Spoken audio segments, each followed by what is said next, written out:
Are you guys ready? Yeah, we're rolling. We're going. All right. So, Steven, what was and is the number one difficulty that you've had with your dyslexia, even though you've just been diagnosed only a few years ago? Yeah, 5 years ago I was diagnosed as having been dyslexic for my entire life, and which explained a lot of things. It was like the last puzzle part in a tremendous mystery that I've kept to myself all these years.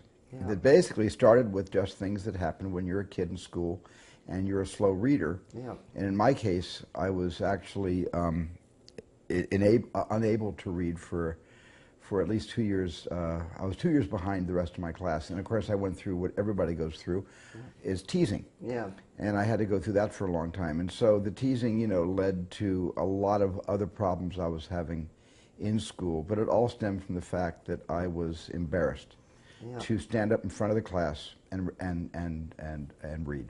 So you have always kind of known that you were a little different than everybody else. Yeah. How has making friends been for you when you were a kid, and what was that like? Well, I could make friends in sort of my own, social circle, Sure. And my social circle was probably a pretty big social circle because it was a lot of kids who had, let's put it this way: my friends couldn't throw a football. They couldn't catch a baseball. Like the Goonies. You got it. That's why I made the Goonies. That's why I wrote the story, because I was a member of the Goon Squad when I was a kid growing up. But all of my friends, as it turns out, as we all grew up, they all had different kinds of disabilities. They had different kinds of dysregulations, and we all had a lot of stuff in common. Not the least of which, several of us were dyslexic. And dyslexia, of course, was the first thing that led me to realize that I was different. Although I didn't have a name for it, I just knew that I dreaded going to school. Because if I was called on, and I was told to stand in the front of the class and open my book and read from the book in the third grade, that day would be another long day in a long series of the worst days of my life.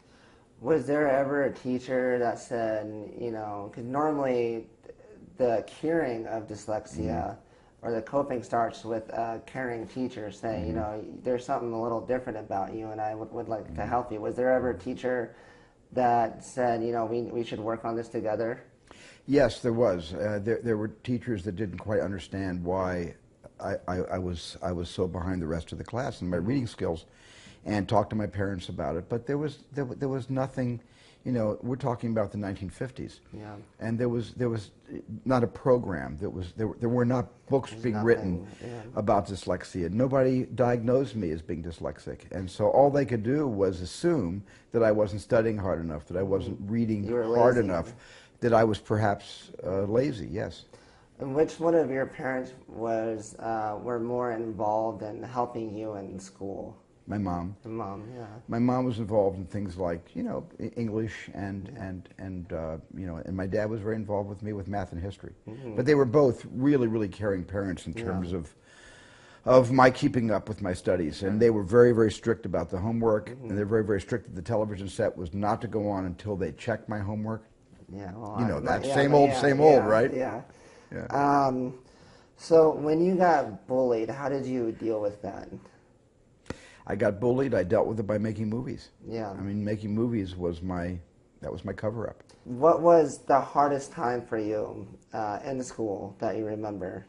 Well, it was just that period, I think, of probably junior high, I would say, in about 7th, 8th grade, and also some high school. I think junior high. Kids, before they start to see themselves from, the point of view of others, can be really, really harsh, really, really mean.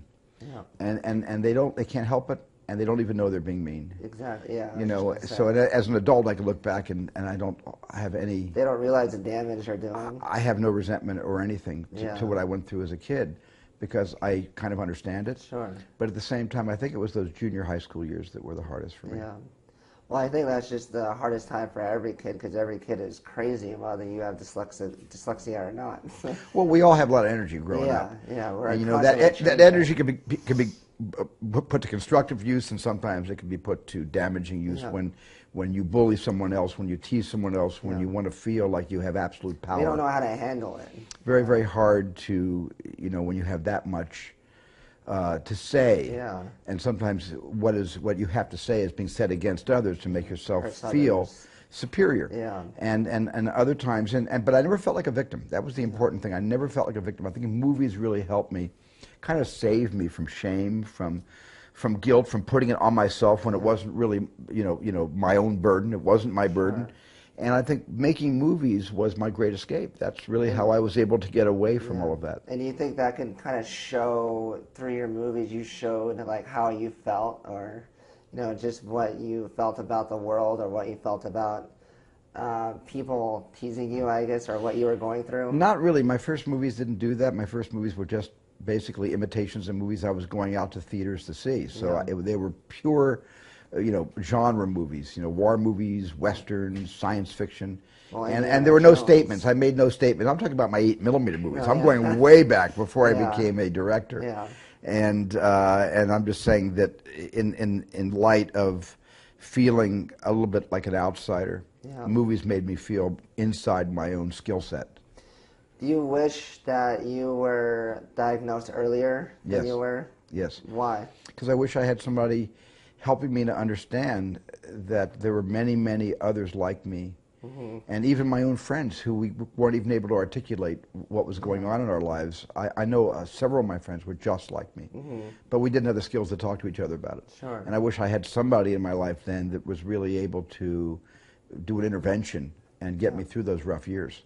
Because I know, the only reason why I ask you is because sometimes when kids are diagnosed, they don't want anything to do with it. And, it sounds like you would, go out to get help immediately. Yeah, because, I don't want to put a Band-Aid on something. I want to, figure out how to make it go away forever. And the other thing is, I'm in a business right now where reading is very important. It's of critical importance to me that I read books and scripts and so I've been able to overcompensate, and I just basically, with never feeling ashamed of myself, will take, 2 hours and 45 minutes to 3 hours to read 120 pages. It takes me about 2 hours 45 minutes to read what most people can read in about an hour and 10 minutes.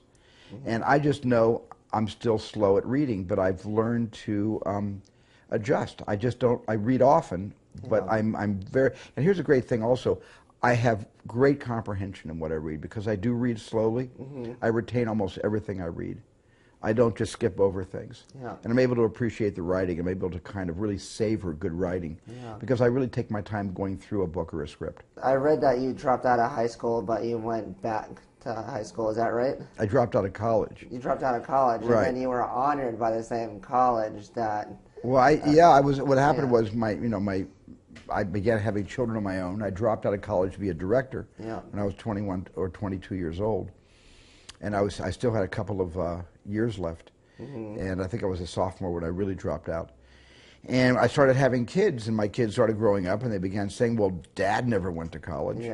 And so I went back to Long Beach State, and I was able to get the credits that I was never able to achieve then because my career got in the way of my education. And I was able to go back into school again, and I was able to graduate with the graduating class with the mortarboard and the whole regalia. And that was an amazing experience. I had my mom and dad with me. All my kids came to the graduation, and they all realized that when you start something, you should finish it. Was there a specific reason other than your kids that you left college? I left college because I got a job directing television in 1969, and it was just a great opportunity. And I didn't just leave college; I fled from school to be a director. So one of the things I really want to know is, what was it like getting honored by the Queen of England? It was a great honor. It wasn't. It was the Queen. Selected me to become a honorary knight of the British Empire called KBE, and it was presented to me by the British ambassador in Washington D.C. a number of years ago, and it's a great honor. So if you had any advice to give for young kids who have dyslexia and who are just finding out what they're going through now, what would you tell them? Just that it's more common than than you've ever could imagine, and that you're not alone. Yeah. And that there are ways to accelerate your reading skills, to accelerate your comprehension, and there are ways to deal with it. It's not an incurable thing. It's something you're going to have the rest of your life, but you can sort of, dart between the raindrops to get where you want to go, and it will not hold you back. Yeah. Thank you very much, Quinn, Steven. thank you, my friend. Good to talk to you. You too. As always. That was awesome. Great.